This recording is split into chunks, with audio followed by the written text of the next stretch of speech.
And here's our audience. We have all been there or know someone who has. The journey of parenthood is on the horizon, and soon there will be this red, smushed-faced, squalling bundle placed in our arms, and we will think they will have hung the moon. But you know what? We'll have no idea what to expect next. So that's the most beautiful little person who now belongs to us and shares our name, has forever changed our lives. But the most amazing thing is that we as parents in that moment really have no idea how changed our lives really are. Whether it be your first or your fourth, there in that moment, we look at our blanket-wrapped mini-me and an almost imperceptible "now what" issues forth from the very deepest part of us. And from babyhood to toddler stage to kid, the journey of parenthood changes who we are at the most deepest level. It was only once I had a baby that I realized how much I loved sleep, and I craved it and I needed it. But my baby needed me more than I needed sleep. And that sweet angel-faced bundle would contort, and that loudest sound would come out of that tiniest body. And I became human pillow, human blanket, like some kind of superhero. And I bore that title proudly, and there was never a moment when I realized that someday I would never be needed in that way.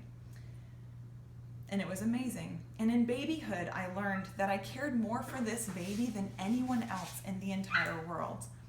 But I also learned that I had to trust my child into the arms of Jesus in every situation, because only in him could they ever find true rest.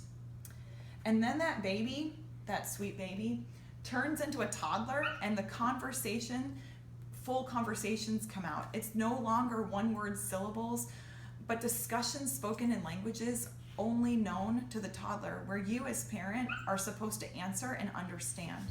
And as strange as that sounds, and as strange the discussions are, you find that you begin to comprehend the words that stream forth from your toddler, words of opinion and demand, experiences and excitement.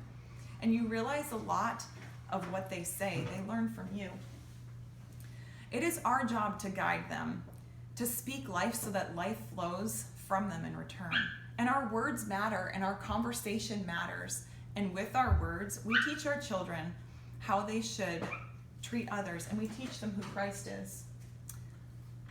Using our words to fuel our actions, our children learn to bless and not curse, to love as Jesus does, and to speak up for truth and righteousness at a young age.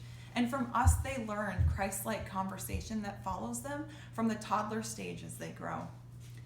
And then your toddler turns into a kid, and just like that, they are a person with opinions and dreams, and they are sharing the love that has grown from the seeds of truth that we as parents plant in them in their babyhood. And you watch that child, and you watch that child's kindness to another child with a skinned knee, their compassion for an injured animal that overflows from their deepest heart, and an overwhelming joy fills your eyes with tears, because you remember that big kid as that tiny, squalling, sleepless bundle. And then you blink, and that little bundle is 5, and then almost 7, and then almost 9. And you wonder how it is that you made it this far, this fast in the parenting journey. You know, I went in to kiss my almost 7-year-old goodnight as he was fast asleep, and his face was all sweaty, and his mouth was all drooly. And as I pulled away in slight hesitation because of all that drool and sweat, he reached out his arms to me in some sleep-induced shakiness, and he said, "Hey there, Mama." And I realized something. I realized something big. Jesus will never pull away from us. He will always have his arms reached out to his children. And whether the age be 3 months or 93 years, age is just a number. Jesus will always find joy in his children, and then we can only find our joy in who he is. And the truth of parenthood is simple. You'll make mistakes. You'll misjudge. And you know what? You might be driving down the highway and your kid's car seat falls over because you forgot to buckle it in. That happens. Do you remember that sleep deprivation? But you will also be their biggest cheerleader and their greatest support, because you can look into them and you can see the message that they are sending to you rather than just the message that's coming out of their mouth.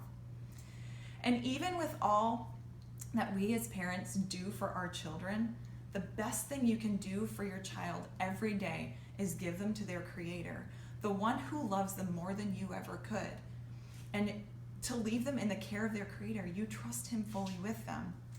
And even with everything that you go through, even with all the diaper rashes, the dandelions, the dead bugs, the daily drama, the discussions, and the dreams, I have been changed. Parenthood has changed me. These children are my greatest gifts. The God of the universe, their Creator, has entrusted them to me. And I realized that I'm a mother, mom, mommy. And my favorite one is mama. And there's no sweeter thing to me than to hear this name come from the lips of the reason the name is mine.